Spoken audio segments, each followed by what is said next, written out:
विकसित भारत के लिए हम हर दिन आगे बढ़ रहे हैं।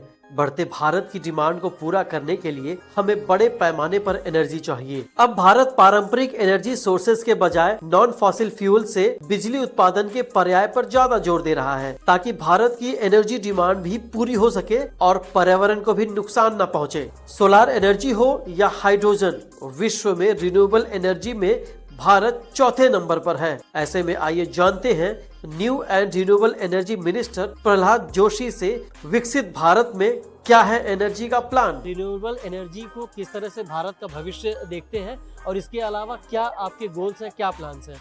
टोटल एनर्जी के बारे में मैं बात करूं तो भारत में आजकल बहुत ज़्यादा एनर्जी का डिमांड हो रहा है। इसका कारण ये है कि भारत एक मैन्युफैक्चरिंग हब बन रहा है। भारत में एफडीआई बहुत बड़ी मात्रा में हो रहा है, तो इसके कारण जॉब्स भी, प्राइवेट जॉब्स भी बहुत बड़े मात्रा में बढ़ रहे हैं।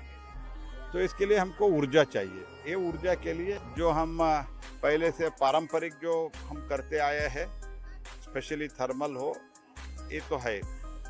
हम नॉन फॉसिल फ्यूल से बिजली उत्पादन करना, ये पूरा दुनिया के हित के लिए है, भूमंडल के लिए हित के लिए है। इसलिए आज तक हमारा 212 गीगावाट हमने रिन्यूएबल एनर्जी का लक्ष्य जो है वो हासिल किया है।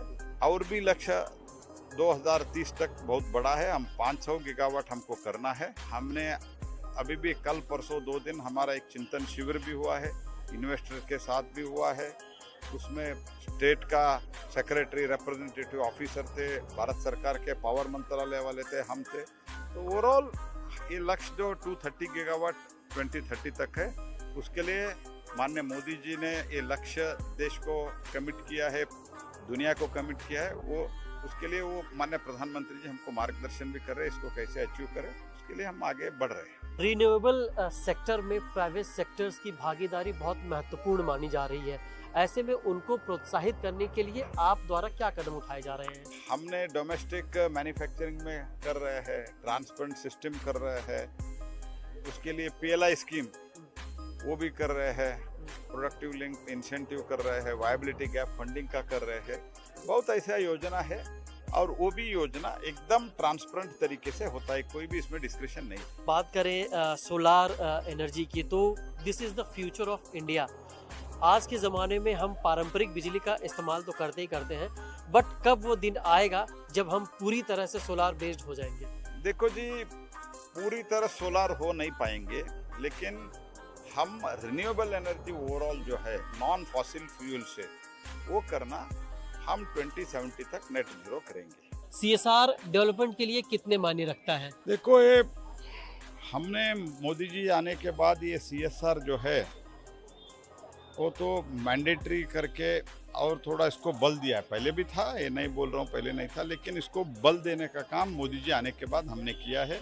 उसमें हमने कुछ हमारा कॉन्स्टिट्यूंसी में हो, कर्नाटक में हमने कुछ प्रोजेक्ट वगैरह लेके बागलकोट में भी करवाया है और कई जगह भी हमारे कॉन्स्टिट्यूंसी में हुआ है। विशेषतः हमने शैक्षणिक सरकारी स्कूलों में जो अभी कमियां है सभी जगह, क्योंकि बहुत state government, specially Karnataka government सरकारी स्कूलों को कुछ नहीं देता है, तो उसके लिए सरकारी स्कूल का अपग्रेडेशन, उनका बिल्डिंग का अपग्रेडेशन, बेंचेस और स्मार्ट बोर्ड, ऐसा कुछ सुविधा हमने करवाया है। और उसके साथ ही साथ तालाब के ग्रीनरी, गार्डनिंग, ये सब हमने किया है। बहुत बहुत धन्यवाद सीएसआर से बात करने के लिए।